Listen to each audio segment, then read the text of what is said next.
Hello everyone, welcome back to topper bench. आज एक newly added chapter जो Longman new images class 7th के book में add किया गया है, Tokyo Paralympics a watershed moment for Indian sports को हम लोग आज पढ़ने वाले हैं। और हमारे ही एक व्यूवर्स ने मुझे ये बताया कि ये न्यू चैप्टर ऐड हुआ है, और आपसे ये भी रिक्वेस्ट रहेगा कि और भी कोई न्यू चैप्टर्स अगर ऐड हुआ है तो आप मुझे ईमेल आईडी पे पीडीएफ भेज सकते हैं, जिसको मैं आपके लिए वीडियो करवा दूंगा। और इस चैप्टर का एक्सरसाइज का भी जो पार्ट है वो भी मैं करवाना चाहता हूँ। आप प्लीज़ मुझे ईमेल आईडी पे मेरे सेंड कर दीजिए। और भी कोई अगर कोई न्यूली एडेड चैप्टर्स है तो वो मुझे आप जल्द से जल्द सेंड कीजिए, मैं उसको कंप्लीट करवा दूंगा। तो चलिए हम लोग स्टार्ट करते हैं। Tokyo Paralympics a watershed moment for Indian sports. तो सबसे पहले जानते हैं हम लोग पैरा ओलंपिक्स क्या होता है। पैरा ओलंपिक्स क्या होता है, आप लोगों ने सबसे पहले सुना होगा ओलंपिक्स गेम्स। ओलंपिक गेम्स के बारे में सब कुछ सुना होगा। एक इंटरनेशनल इवेंट्स है जहाँ देश विदेश के लोग पार्टिसिपेट करते हैं और एवरी 4 ईयर्स में वो ऑर्गेनाइज होता है। तो ठीक उसी तरह से उसी के साथ साथ पैरा ओलंपिक्स भी ऑर्गेनाइज होता है। बस फ़र्क ये रहता है कि ये पैरा ओलंपिक्स जो है ये डिसेबल्ड लोगों के लिए होता है, डिसेबल्ड प्लेयर्स के लिए होता है। उनके मोटिवेशन को बढ़ाने के लिए, उनको उनको और सबके साथ जोड़ने के लिए, उनका जो उत्साह है उसको बढ़ाने के लिए इस पैरा ओलंपिक्स गेम का शुरुआत किया गया था वर्ल्ड वार टू के टाइम पे। ठीक है, क्योंकि वर्ल्ड वार टू में जब युद्ध हुआ था, लोग वहाँ पे अपने हाथ पैर गंवा बैठे थे। युद्ध के समय में लोगों को बहुत नुकसान हो गया था, लोगों का हाथ पैर, कोई अंधे हो गए थे, किसी की आवाज़ चली गई थी, किसी के पैर हाथ चले गए थे। तो उन लोगों को प्रोत्साहित करने के लिए, उनका मनोरंजन करने के लिए उस टाइम पैरालंपिक्स को स्टार्ट किया गया था, जो अभी भी चल रहा है पैरा ओलंपिक्स। और ये बात हो रही है टोक्यो पैरालंपिक्स की। तो टोक्यो में जब पैरा ओलंपिक्स हुआ था, ये कब हुआ था? 2020 में। ठीक है, तो आप गूगल में भी जा कर के और इन्फॉर्मेशन निकाल सकते हैं इसके बारे में। टोक्यो पैरा ओलंपिक्स में क्या हुआ था, ठीक है, 2020 में। और इंडिया का पोजीशन बहुत ही अच्छा हुआ था। और ये जो चैप्टर का नाम है Tokyo Paralympics a watershed moment for Indian sports, मतलब होता है एक ऐतिहासिक पल। ये जो पैरालंपिक्स था टोक्यो में जो हुआ था 2020 में, इंडिया के लिए ये ऐतिहासिक मोमेंट था, क्योंकि इंडिया के जो प्लेयर्स थे, है ना, इंडिया के जो प्लेयर्स थे वो वहाँ पे बहुत ही अच्छा, अभी तक के सबसे ज़्यादा सर्वोत्तम, सबसे अच्छा उन्होंने प्रदर्शन किया था पैरालंपिक्स के इतिहास में।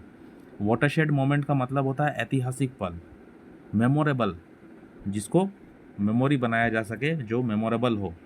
ठीक है, अभी तक आपको समझ में आया होगा ओलंपिक्स और पैरा ओलंपिक्स। ओलंपिक्स जो होता है वो नॉर्मल लोगों के लिए होता है, पैरा ओलंपिक्स जो होता है वो पर्सन्स विथ डिसेबिलिटीज़, ठीक है, अपंग लोगों के लिए होता है। जो डिसेबल लोग हैं उनके लिए पैरा ओलंपिक्स ऑर्गेनाइज किया जाता है। ये भी एवरी 4 ईयर्स में होता है मेन ओलंपिक्स के साथ साथ। ओके, तो यहाँ पे भी देखो लिखा हुआ है, हिस्ट्री के बारे में भी थोड़ा यहाँ पे दिया हुआ है ना। यहाँ पे ये जो डॉक्टर लुडविग गटमैन है, इन्होंने ही स्टार्ट किया था पैरालंपिक्स को। तो चलिए हम लोग स्टार्ट करते हैं, देर ना करते हुए, काफ़ी टाइम हो गया, अभी स्टार्ट करना चाहिए अभी जल्दी से हम लोगों को। इंडिया का जो प्रदर्शन है वही इसमें दर्शाया गया है इस चैप्टर में। Let us read and find out about Tokyo Paralympics and how Indians performed in the event. Indian जो है यहाँ पे कैसे परफॉर्म किए थे, ये देखो यहाँ पे पिक्चर में आप देख सकते हैं। एक प्लेयर जो है यहाँ पे, ये देखो, रनिंग कर रहे हैं, स्टार्ट कर रहे हैं। ये देखो इनके एक पैर नहीं है, ये देख रहे हैं आप, एक पैर नहीं है, आर्टिफिशियल पैर लगा हुआ, एक पैर है। तो ये डिसेबल्ड लोग हैं। तो पैरालंपिक्स में भाग वही ले सकते हैं जो डिसेबल्ड होते हैं। बहुत सारी डिसेबिलिटीज़ होती हैं लोगों के अंदर, कोई देख नहीं पाते हैं, कोई ब्रेन से डिसेबल होते हैं, किन्हीं का हाथ पैर कोई एक्सीडेंट में चला जाता है, कोई बाय बर्थ डिसेबल होते हैं। तो उन लोगों को प्रोत्साहित करने के लिए पैरालंपिक्स गेम्स को ऑर्गेनाइज कराया जाता है। ठीक है, India has no dearth of talent, and the Olympics is just the right platform to show our athletes skills on the world stage। India के पास टैलेंट का कोई कमी नहीं है। डर्थ का मतलब लैक, है ना, मतलब इंडिया के पास कोई कमी नहीं है, कमी का कोई कमी नहीं है टैलेंट का। और ओलंपिक्स जो है ये एक बहुत बड़ा प्लेटफॉर्म है वर्ल्ड लेवल पे, इंटरनेशनल लेवल पे, जहाँ पे लोग अपनी एथलेटिक्स स्किल्स को जो है वो वहाँ पे दिखा सके, प्रदर्शन कर सके। एथलीट जो होते हैं वो अपने स्किल्स को वहाँ पे वर्ल्ड स्टेज में प्रदर्शित कर सकते हैं। Recently Indians have been winning medals consistently at the global sporting event. अभी रिसेंटली हम लोग देख रहे हैं कि इंडियंस जो है वो बहुत ज़्यादा ग्लोबल स्पोर्ट्स में पार्टिसिपेट कर रहे हैं और मेडल्स भी जीत रहे हैं consistently. After bagging even medals at the Tokyo Summer Olympics, Indians were hopeful of good show at the Tokyo Paralympics Games too. अभी 2020 में ही टोक्यो समर ओलंपिक्स जो हुआ था उसमें इंडिया ने काफ़ी सारे मेडल्स को जो है वो बैग किया, bagging 7 medals, after bagging 7 medals. तो 7 मेडल्स जो है वहाँ पे प्राप्त हुआ था इंडिया को टोक्यो समर ओलंपिक्स में। तो इंडिया जो है वो काफ़ी होपफुल है ना, टोक्यो पैरालंपिक्स को लेकर के, क्योंकि ओलंपिक्स के बाद पैरालंपिक्स भी होता है। तो पैरालंपिक्स में भी इंडियन जो है लोग हैं उनको उम्मीद थी कि यहाँ पे भी हम लोगों को काफ़ी सारे मेडल्स मिलेंगे और वैसा हुआ भी। However, the performance surpassed all expectations and is bound to inspire Indians for generations. और परफॉर्मेंस इतना अच्छा हुआ, सरपास कर दिया सारे पुराने जो जो कुछ जितने भी रिकॉर्ड्स थे उन सारे रिकॉर्ड्स को तोड़ दिया पैरालंपिक्स में हमारे भारतीय प्लेयर्स ने।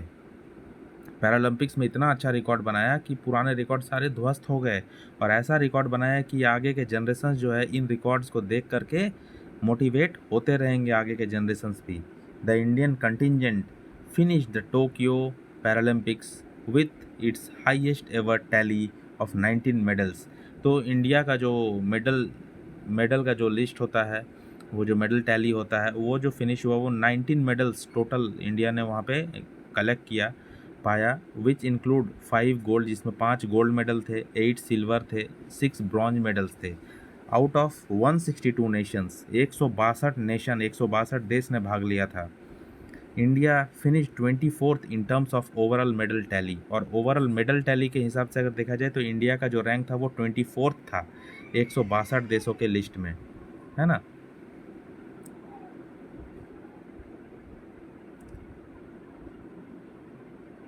And 20 based on number of medals. और नंबर ऑफ मेडल्स के हिसाब से अगर देखा जाए तो इंडिया का रैंक 20वां था, 20।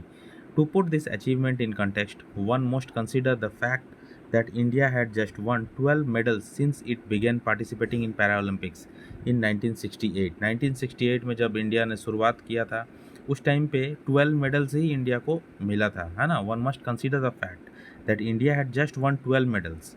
इंडिया ने सिर्फ 12 मेडल्स जीता था जब से वो पार्टिसिपेट करा 1968 से। India sent its strongest contingent of 54 para athletes to Tokyo. तो कंटिजेंट का मतलब क्या होता है, ग्रुप ऑफ पार्टिसिपेंट, जितने भी पार्टिसिपेंट है वो जो स्ट्रॉन्ग ग्रुप इंडिया ने भेजा था, 54 पैरा एथलीट्स को टोक्यो भेजा था यहाँ पे मुकाबला करने के लिए। They took part in 9 sporting disciplines. यहाँ पे 9 डिसिप्लिन में पार्टिसिपेट किया गया था भारत के द्वारा, 9 स्पोर्ट्स में भाग लिया गया था, 9 तरह के गेम्स में, जिसमें बैडमिंटन था, ताइक्वांडो था, which made their debut in the Tokyo Paralympics. और बैडमिंटन और ताइक्वांडो जो था वो फर्स्ट टाइम टोक्यो पैरालंपिक्स में हो रहा था, डेब्यू हुआ था उसका। डेब्यू मतलब फर्स्ट टाइम होना। तो यहाँ पे देखो लिस्ट दिया गया गोल्ड मेडलिस्ट। सबसे पहले गोल्ड मेडलिस्ट किसका नाम है, Avani Lekhara in women's 10 metre air rifle standing SH1। Pramod Bhagat in men's singles SL3 badminton, है ना। देखो गोल्ड मेडल किस किस चीज़ में आया है और किन्होंने लाया है। प्रमोद भगत हो गया, अवनी लेखरा हो गया, और कौन कौन से स्पोर्ट्स से आया वो भी दिया गया है। Krishna Nagar in men's singles SH6 badminton, Sumit Antil in men's javelin throw में F64, and Manish Narwal in mixed 50 metre pistol SH1। तो पिस्टल का जो पिस्टल फायरिंग होता है उसमें भी वो भी एक स्पोर्ट्स है। एयर राइफल चलाना भी उसमें एक स्पोर्ट्स है। इन सब में गोल्ड मेडल मिला है इन लोगों को, ठीक है, ध्यान में रखना। इसको साइड में आप लिस्ट बना सकते हैं। अवनी लेखरा है पहली, जो कि एयर राइफल में, इसको आप लिस्ट बना ले। प्रमोद भगत हो गया, ठीक है, जो कि बैडमिंटन से है। कृष्णा नागर हो गया जो कि मेन सिंगल्स बैडमिंटन से है। सुमित अंटिल हो गया मेंस जेवलिन थ्रो से। और फिर मनीष नरवाल वो जो हो गया मिक्स्ड 50 मीटर पिस्टल से। इसके बाद देखो सिल्वर मेडलिस्ट, सिल्वर मेडल किन्होंने लाया? Bhavinaben Patel in women singles class 4 table tennis. Singhraj Adhana in mixed 50 metre pistol SH1। फिर Yogesh Kathuniya in men's discus. Nishad Kumar in men's high jump. Mariyappan Thangavelu in men's high jump. Praveen Kumar in men's high jump T64। Devendra Jhajharia in men's javelin F46 and Suhas Yathiraj in men's singles badminton. तो इन्होंने silver medal इन्होंने जीता था। Gold medal का देख लिए, silver medal का देख लिया, आप ब्रॉन्ज मेडल का लिस्ट आ गया यहाँ पे।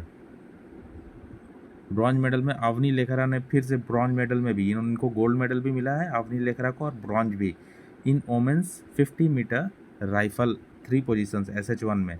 Harvinder Singh in men's individual recurve archery मतलब धनुर्धारी, मतलब तीर धनुष जो चलाते हैं, archery. Sharad Kumar in men's high jump.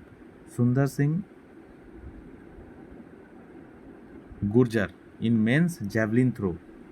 Manoj Sarkar in men's single badminton. ये जो नाम जो है, मान लो आप बैडमिंटन, जैसे बैडमिंटन आपको पता है, आपको आर्चरी पता है कि नहीं? आर्चरी, जिसको आर्चरी भी बोलते हैं, आर्चरी भी बोलते हैं, तो वो तीर धनुष चलाते हैं, वो बता दिया मैंने। ठीक है, बहुत सारे गेम्स है जो आपको समझ में नहीं आएंगे तो वो आप गूगल कर सकते हैं। ठीक है, कभी भी आपको अगर ऐसा रहे कि भूल गए आप, तो आप गूगल करके भी आप देख सकते हैं। ठीक है। Singhraj Adhana in men's 10 metre air pistol. Not just in winning medal, सिर्फ उन्होंने मेडल ही नहीं जीता है। Indian para athletes also broke several records along the way. Sumit Antil created a new world record in F64 men's javelin. तो सिर्फ मेडल्स ही नहीं जीता है, इंडिया का जो पैरा एथलीट्स जो थे वो काफ़ी सारे रिकॉर्ड्स भी तोड़े हैं। जैसे सुमित अंटिल जो थे वो वर्ल्ड रिकॉर्ड जो है मेंस जेवलिन में बनाया। जेवलिन थ्रो, जेवलिन मतलब वो जो भाला फेंक जिसको बोलते हैं, हाथ में एकदम लंबा सा स्टिक जैसा रहता है, नुकीला रहता है, उसको दूर तक फेंका जाता है। आप गूगल कीजिए, आपको पिक्चर वहाँ पे दिख जाएगा। जेवलिन थ्रो में उन्होंने वर्ल्ड रिकॉर्ड बनाया। अवनी लेखारा ने पुराना रिकॉर्ड को इक्वल किया है, the world record, and made a Paralympic record in R2 women's 10 metre air standing SH1 category. और एयर स्टैंडिंग SH1 कैटेगरी में 10 मीटर में उन्होंने रिकॉर्ड भी बनाया और पुराना रिकॉर्ड को बराबरी भी किया है। Manish Narwal created Paralympic record, इन्होंने पैरालंपिक रिकॉर्ड बनाया है P4 mixed 50 metre pistol SH1 में। ठीक है, अभी आगे बढ़ते हैं और क्या क्या रिकॉर्ड देखते हैं हम लोग। Manish Narwal created Paralympic record in P4 mixed 50 metre pistol SH1। Nishad Kumar created an Asian record in men's high jump with his silver win, and Praveen Kumar also created an Asian record in men's high jump T64 when he bagged silver medal। अभी disability का classification. तो disability मतलब आपको पता है, disability मतलब वही अपंगता, किस तरह से वो लोग अपंग है, अक्षम है ना, उसका जो है वो क्लासिफिकेशन कैसा है इसमें, इस गेम्स में वो है। To understand the various categories that athletes participate in. सारे कैटेगरीज जो एथलीट्स जो है पार्टिसिपेट करते हैं उनको समझने के लिए one must understand the disability classification. तो सबसे पहले आपको डिसेबिलिटी क्लासिफिकेशन को समझना होगा, तभी आप समझ पाएंगे एथलीट्स जो है वो कैसे पार्टिसिपेट कर रहे हैं अलग अलग गेम में। The international Paralympic committee uses this classification to create a level playing field for athletes competing with various types of physical handicaps। तो जो इंटरनेशनल पैरालंपिक्स कमेटी है वो ऐसे क्लासिफिकेशंस को यूज़ करते हैं ताकि वो लेवल प्लेइंग लेवल को अच्छे से क्रिएट कर पाए, है ना, with various types of physical handicaps, सारे हैंडीकैप्स लोगों के यूज़ करके। The mission of Paralympics is to be as inclusive as possible regarding athletes who possess one of a broad range of disabilities। The mission of क्या है Paralympics का मिशन? The mission of Paralympics is to be as inclusive, है ना, as possible regarding athletes who possess one of a broad range of disabilities. मतलब कोई भी एक डिसेबिलिटी हो उसको पूरी मौका दिया जाता है पैरालंपिक्स में, ताकि वो अपने आप को आगे बढ़ा सके। मिशन जो है पैरालंपिक्स का यही है कि लोगों को आगे लाना, ताकि वो अपने जीवन में कुछ कर पाए, उनका मोटिवेशन जो है वो बढ़ता ही जाए। अभी हम लोग ये सोच सकते हैं ना कि वो लोग पैरालंपिक्स खेल रहे हैं, इतना बड़ा वर्ल्ड का जो स्टेज है वहाँ पे जाके अपने देश को रिप्रेजेंट कर रहे हैं, लेकिन हम लोग में से बहुत कोई नहीं जा रहे हैं। हम लोग नॉर्मल पैरा ओलंपिक्स भी, हम लोग नॉर्मल ओलंपिक्स भी नहीं खेल रहे हैं, नहीं खेल पाते हैं। उतना कैपेसिटी नहीं है, उतना कैपेबल हम लोग नहीं है ना। जो कैपेबल है वही लोग जा पा रहे हैं। तो हम और आप, हम लोग अच्छे हैं, हम लोग डिसेबल नहीं हैं, फिर भी जो डिसेबल हैं उनको मौका दे करके कमिटी जो है उनको आगे ला रहे हैं, ताकि उनका मनोबल बढ़े और इक्वलिटी आए लोगों के बीच में, लोग उनको डिसेबल ना समझे, है ना, और वो खुद को डिसेबल मान करके दुखी ना हो। There are 6 broad Paralympics categories amputee. देखो क्या क्या 6 सबसे बड़ा बड़ा जो कैटेगरी है, सबसे बड़ा मेन वो है एम्प्यूटी, सेरेब्रल पल्सी। एम्प्यूटी जो है वो रिलेटेड होता है किसी का हाथ या किसी का पैर, हाफ पैर या पूरा पैर, जब कोई एक्सीडेंट में या बाय बर्थ कट जाता है, कोई दुखद घटना की वजह से कट जाता है या फिर काटना पड़ता है मेडिकल में, तो उसको एम्प्यूटी है इस तरह से रिप्रेजेंट करते हैं। सेरेब्रल पल्सी ये तो ब्रेन से रिलेटेड है, ब्रेन से कोई डिसेबल है। इंटेलेक्चुअल डिसेबिलिटी ये भी। Wheel chair vision impairment, wheel chair vision impairment मतलब जिनको अच्छे से दिखता नहीं है। और अदर्स भी एक कैटेगरी है जिसमें बहुत सारे और भी डिसेबिलिटीज़ आते होंगे, है ना। The moving personal stories. अभी मूविंग पर्सनल स्टोरीज़ थोड़ा सा देखेंगे। Let's now look at the inspiring stories of 5 gold winners. 5 gold winners है जिनका हम लोग थोड़ा थोड़ा इंस्पायरिंग स्टोरीज को देखेंगे और इंस्पायर होंगे। जयपुर 19 ईयर ओल्ड अवनी लेखारा, जयपुर की अवनी लेखारा का नाम हम लोग देखें, अभी गोल्ड मेडल में है इनका नाम। तो ये 19 साल की जयपुर की अवनी लेखरा जो है etched her name in the Indian sporting folklore by becoming the first Indian women to win gold at Paralympics. ये पहली भारतीय महिला बन गई। फोकलोर का मतलब क्या होता है? फोकलोर का मतलब होता है जो हमारे पुराने समय से जो कहानी चल रहे हैं, लोक कहानी। देखते हैं हम लोग यहाँ पे क्या मीनिंग दिया है। फोकलोर ट्रेडिशनल स्टोरीज, हाँ, लोक कहानी जो होता है मतलब ट्रेडिशनल स्टोरी जो होता है, कहानी जो चल रहा है उसको। तो जयपुर की 19 साल की अवनी लेखरा जो है उन्होंने अपना नाम जो है दर्ज करा दिया है ट्रेडिशनल स्टोरीज में by becoming the first Indian women to win gold at Paralympics में गोल्ड मेडल जीतते हुए। She in fact did one better by winning another bronze, और वो इस चीज़ को और अच्छा कर गई एक ब्रॉन्ज मेडल जीत करके। A car accident at the age of 11 paralysed her legs and lower body. एक कार एक्सीडेंट हुआ था जब वो 11 साल की थी, एक कार एक्सीडेंट हुआ था जब वो 11 साल की थी, तब उसका जो पैर था वो पैरालाइज हो गया था, एक पैर, और लोअर बॉडी भी पैरालाइज्ड हो गया था, मतलब उसका बॉडी जो है वो काम ही नहीं करता था, वो डिसेबल हो गई थी। However she never gave up on her self, फिर भी उसने हार नहीं मानी। शी वॉज कीन ऑन आर्केरी, वो बहुत आर्केरी को बहुत अच्छे से वो करती थी, खेलती थी आर्केरी का गेम्स। आर्केरी मतलब वो तीर धनुष चलाना, धनुर्धारी। But later moved to shooting after discovering her passion for it, और फिर बाद में वो शूटिंग की तरफ मूव हो गई, मतलब राइफल शूटिंग जो स्पोर्ट्स है उसमें उसमें शिफ्ट हो गई। उसको जब पता चला कि वो उसको अच्छा लगता है, उसमें ज़्यादा अच्छा कर रही है। She grew up आइडोलाइजिंग Abhinav Bindra को वो अपना आइडल मानती थी, है ना, शूटिंग से जुड़े हुए हैं अभिनव बिंद्रा, प्लेयर हैं। And cites his autobiography as a major inspiration, और उनका जो ऑटोबायोग्राफी है अभिनव बिंद्रा का, उसको वो सबसे बड़ा इंस्पायरिंग स्टोरी मानती है अपने लाइफ के लिए। Okay, from idolising to emulating, Avani's journey is an inspiring one. ठीक है, वो आइडोलाइजिंग करती थी और खुद आज बहुत लोगों के लिए वो आइडल बन गई है।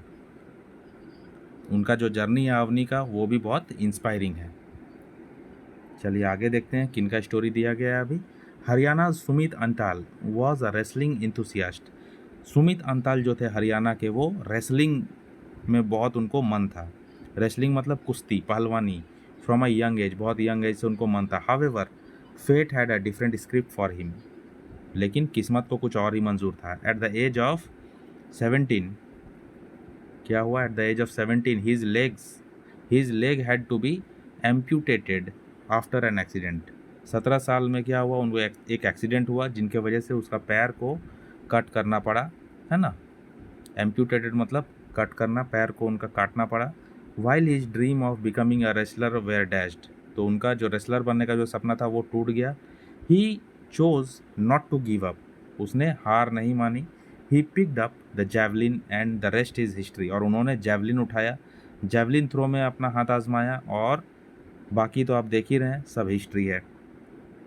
उन्होंने हिस्ट्री पे हिस्ट्री बनाया और यहाँ पे आकर के गोल्ड मेडल जीता पैरालंपिक्स में और देश का नाम रोशन किया। In his debut performance in Tokyo Paralympics, Tokyo Paralympics में उन्होंने डेब्यू परफॉर्मेंस किया। डेब्यू का मतलब फर्स्ट टाइम उन्होंने भाग लिया। He bagged gold and broke the world record 3 times along the way, और उन्होंने फर्स्ट टाइम में ही गोल्ड मेडल जीत लिया और 3 बार इसको किया, रिकॉर्ड को ब्रेक किया। He showed the world that handicaps will never stop you from achieving your dreams, तो उन्होंने ये साबित कर दिया कि हैंडीकैप्स ही जो है, हैंडीकैप्स वो आपको रोक नहीं सकता आपके सपने को पूरा करने के लिए, है ना। हैंडीकैप होते हुए भी उन्होंने अपने सपने को पूरा किया, देश का नाम रोशन किया। उसके बाद Faridabad Manish Narwal had an impairment in his right shoulder from birth, तो मनीष नरवाल जो है, इनको बाय बर्थ जो है वो राइट शोल्डर में प्रॉब्लम था। That's how he became a left hander, इसीलिए वो लेफ्ट हैंडर बन गए। राइट शोल्डर में प्रॉब्लम था by birth. He wanted to be a footballer as a kid but later decided to pick up shooting, पहले तो वो बचपन से वो फुटबॉलर बनना चाहते थे, लेकिन बाद में डिसाइड किया उन्होंने शूटिंग करना। ओके, शूटिंग, राइफल शूटिंग या पिस्टल शूटिंग, इनमें से ही होगा। Shooting with your less dominant arm is not easy but Narwal made it so with endless hours of practice. Shooting जो वो करते थे वो लेस डोमिनेंट आर्म के साथ करते थे। लेस डोमिनेंट आर्म का मतलब क्या हुआ? मतलब लेफ्ट हैंड। उनका राइट हैंड जो है, राइट हैंड हम लोगों का जनरली डोमिनेंट हैंड होता है ना, तो राइट हैंड और राइट शोल्डर तो उनका सही नहीं था, प्रॉब्लमेटिक था बाय बर्थ, इसीलिए उन्होंने लेफ्ट हैंड से शूटिंग किया। और लेफ्ट हैंड से शूटिंग करना, लेफ्ट हैंड से स्पोर्ट्स को करना इतना आसान नहीं था, लेकिन लगातार प्रैक्टिस के दम पे उन्होंने ये किया, इसलिए लेस डोमिनेंट आर्म बोला जा रहा है लेफ्ट हैंड को। डोमिनेंट आर्म हमारा राइट हैंड है ना। तो घंटों की प्रैक्टिस करते हुए उन्होंने ये पूरा किया। He is gold is a testament to the fact that anything you can achieve anything if only you are willing to put in the hard work. तो उनका जो टेस्टामेंट मतलब उनका जो गोल्ड मेडल जीतना हुआ, ये एक सबूत है जिससे ये पता चलता है कि अगर आप चाहेंगे तो आपके मेहनत से, आपकी इच्छा शक्ति से, आप हार्ड वर्क से आप अपना जो सपना है उसको आप पूरा कर सकते हैं और कुछ भी अचीव कर सकते हैं लाइफ में। इसके बाद किन का स्टोरी है? बिहार के प्रमोद भगत का स्टोरी है। Bihar Pramod Bhagat is another para athlete with an indomitable spirit. Indomitable का मतलब क्या होता है? इनडोमिटेबल का मतलब जिसको हराया ही ना जा सके, जिसको परास्त नहीं किया जा सके, हराया ना जा सके, ऐसा जोश था उसके पास, indomitable spirit. Bharat's leg was affected after developing polio at the age of 5। 5 साल की उम्र में उनको पोलियो के वजह से उनका जो पैर है वो खराब हो चुका था। Not one to give up easily, Bhagat picked up badminton at the age of 13। तो उन्होंने हार ना मानते हुए भगत ने बैडमिंटन को चूज़ किया 13 साल की उम्र में। He was fascinated by the game and decided to beat the odds through constant practice. तो वो जो है वो बहुत एक्साइटेड थे इस गेम को लेकर के, है ना। कौन सा गेम वो उन्होंने चूज़ किया था? बैडमिंटन। तो बैडमिंटन को लेकर के वो बहुत एक्साइटेड थे और उन्होंने डिसाइड किया to beat the odds. Beat the odds क्या है? मतलब मुसीबतों को हराना, बाधा को परास्त करना, beat the odds. Constant practice के साथ उन्होंने ये प्रण लिया, डिसाइड किया कि मैं सारे बाधाओं को मात दूंगा, सारे बाधाओं को पार करके अपने सपने को पूरा करूंगा। He has since achieved world number 1 rank in singles SL3 category. उन्होंने वर्ल्ड नंबर 1 रैंक को प्राप्त किया। इसके बाद है राजस्थान कृष्णा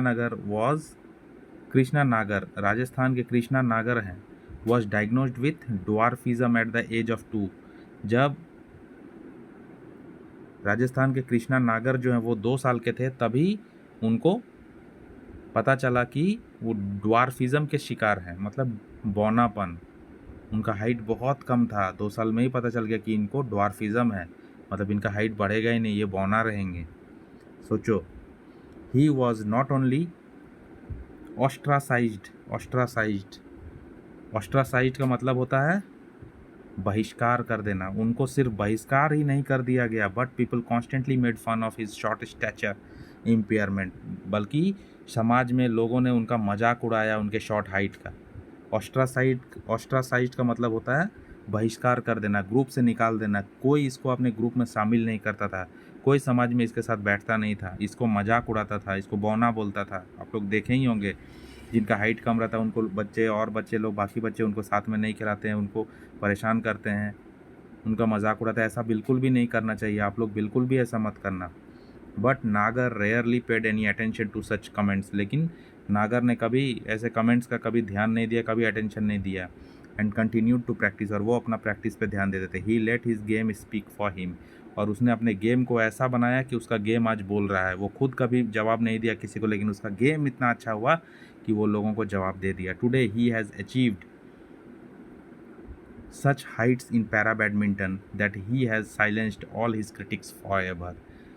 तो आज उन्होंने ऐसा मुकाम हासिल किया है पैरा बैडमिंटन के वर्ल्ड में कि वो सारे जो क्रिटिक्स थे, आलोचक जो थे, जो उसका बुराई करते थे, उसका मजाक उड़ाते, सबका मुंह बंद कर दिया उन्होंने। तो आप लोगों को भी यहाँ से सीख यही लेना चाहिए राजस्थान के कृष्णा नागर से, कि आप लोग किसी को मुंह से जवाब मत दीजिए, अपने प्रदर्शन से जवाब दीजिए। जिस तरह सचिन तेंदुलकर, विराट कोहली, MS धोनी अपने बल्ले से जवाब दिया है सबको, अपने बैट से जवाब दिया, अपने प्रदर्शन, अपने परफॉर्मेंस से जवाब दिया है। तो असली प्लेयर, असली जो फाइटर होता है वो अपने प्रदर्शन से जवाब देते हैं, मुंह से जवाब नहीं देते हैं। अच्छा प्रदर्शन करो, अच्छा रिजल्ट करो, माँ बाप का नाम रोशन करो, उससे देश का भी नाम रोशन होगा, आपका भी होगा, माँ बाप का भी होगा। माँ बाप का प्राइड से सीना चौड़ा हो जाएगा जब आप नाम कमाएंगे, तो देश का नाम कितना आगे बढ़ेगा। इसलिए आप सबको यहाँ से सीख लेना चाहिए, इस चैप्टर से सीख लेना चाहिए कि सोचिए, ये लोग तो डिसेबल लोग हैं, डिसेबल लोग जब ऐसा कर सकते हैं तो आप तो एबल हैं, आपके पास तो सब कुछ है, पैर हाथ सब कुछ है, आप क्या नहीं कर सकते हैं। आप सोचिए, समय बर्बाद मत कीजिए, मोबाइल में रील्स वील्स देख के मोबाइल में टाइम पास मत कीजिए। पढ़ाई कर रहे हैं, पढ़ाई कीजिए, स्पोर्ट्स में है, स्पोर्ट्स में ध्यान दीजिए। आज कुछ भी पीछे नहीं है, जहाँ आप ध्यान लगाएंगे वो सफलता वहीं मिलेगा। Indian para athletes have proved that disabilities are not a hurdle for those who don't let these define them। तो इंडियन पैरा एथलीट्स ने प्रूव कर दिया कि डिसेबिलिटीज़ जो होता है, ये अपंगता जो होता है, डिसेबिलिटीज़, ये कोई हर्डल नहीं है सक्सेस पाने के लिए। जो सक्सेस पाना चाहते हैं, जो आगे बढ़ना चाहते हैं, उनके लिए ये कोई हर्डल्स नहीं है, वो आगे निकलेंगे। तो चलिए, इसी नोट के साथ ये चैप्टर ख़त्म होता है। मिलते हैं नेक्स्ट वीडियो में, तब तक के लिए goodbye and have a nice day.